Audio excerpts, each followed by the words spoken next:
Hello, hello, hello. Welcome to the Grawlix Saves the World, except this is just a little bonus episode for you guys.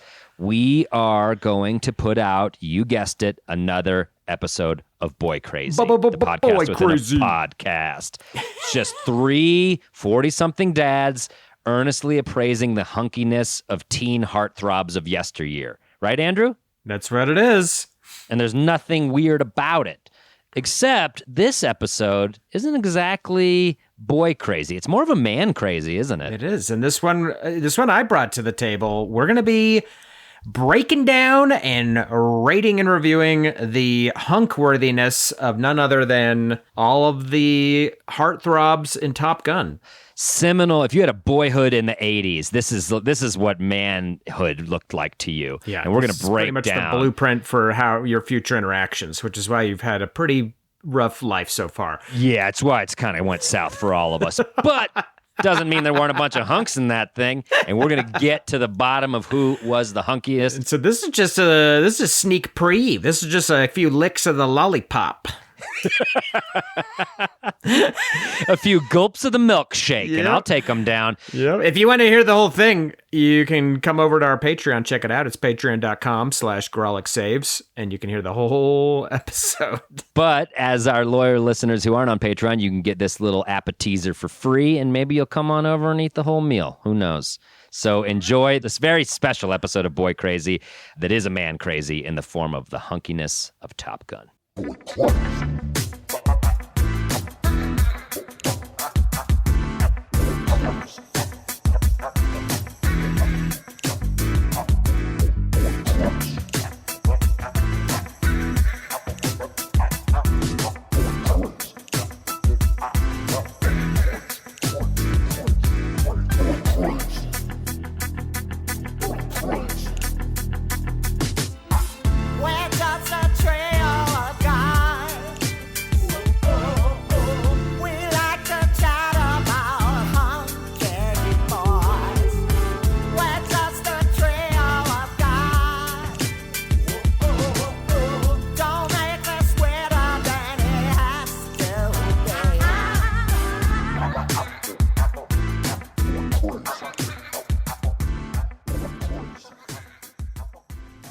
The other thing that I enjoyed about this movie and their hunkiness is that it was hot, temperature-wise. A lot of sweating for no reason in Top Gun? Oh, yes. Yeah. It's like, you know that after every take, they're getting spritzed with that fake sweat, whatever they're using. Yeah. I mean, he glistened. Tom Cruise glistened. It's uncomfortable amount of perpetual sweat. Well, I beg to differ. I was comfortable with all of it. I'm not somebody who sees a little sweat and gets squeamish. No, especially on the forehead of my favorite man crush. But I will say this: Tom Cruise and Val Kilmer, of course. I mean, that is the question the movie's posing. Which of these two hunks is... Well, just give me a second. There were a lot. I mean, one could argue that Anthony Edwards, who played Goose in it.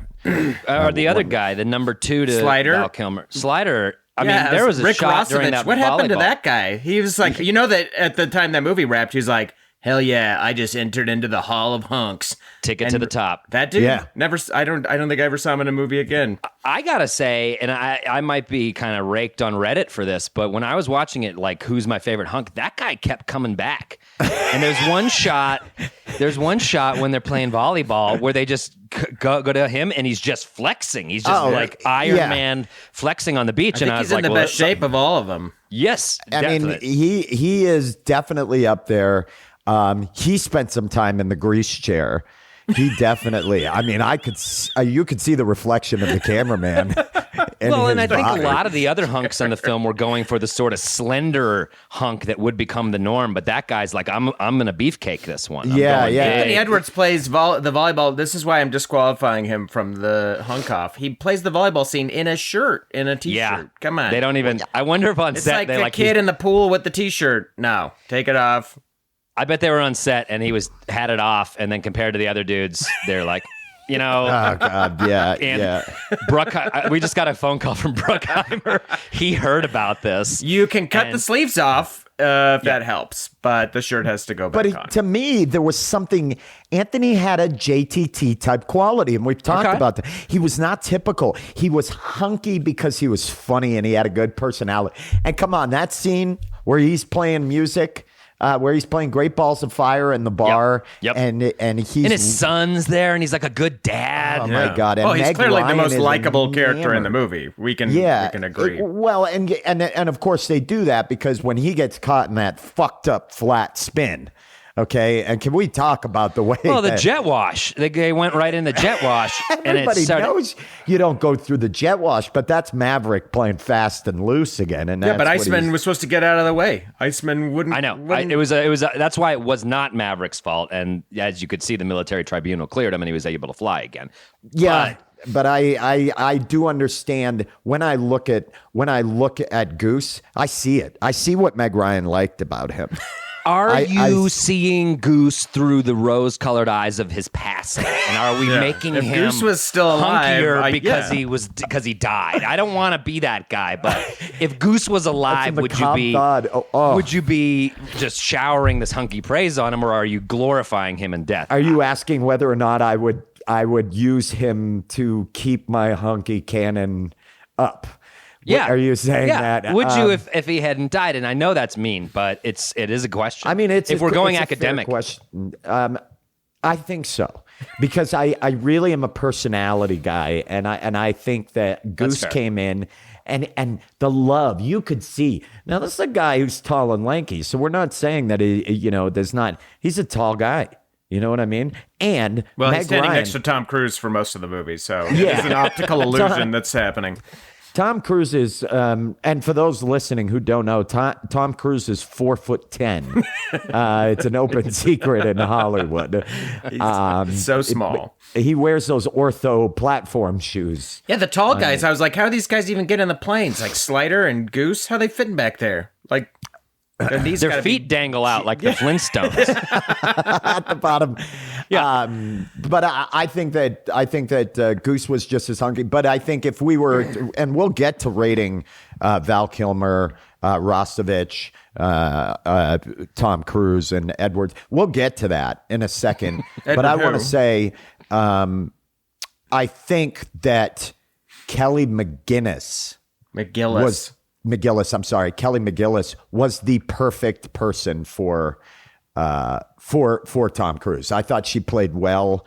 Him being with a hot older lady, it did make a sequel difficult because she's like 83 years old right now, and she's not going to be in the sequel because no one wants to see Tom Cruise hooking up with your Nana. But well, speak for yourself. But I think that Tom Cruise. I think those scenes, those open mouth kissing scenes, I think we saw a softer side of Tom Cruise, and I'm going to say that's. I did have a question though. If Maverick's such this brilliant mind, he's like no one's ever seen a guy that can fly like this, and she's his professor, and then she just hops on a motorcycle with him, both no helmets.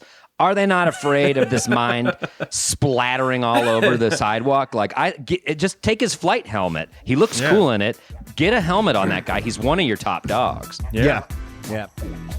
We hope you enjoyed this bonus episode. Next Tuesday, we'll be back to our regularly scheduled programming with another episode of the Grawlix Saves the World.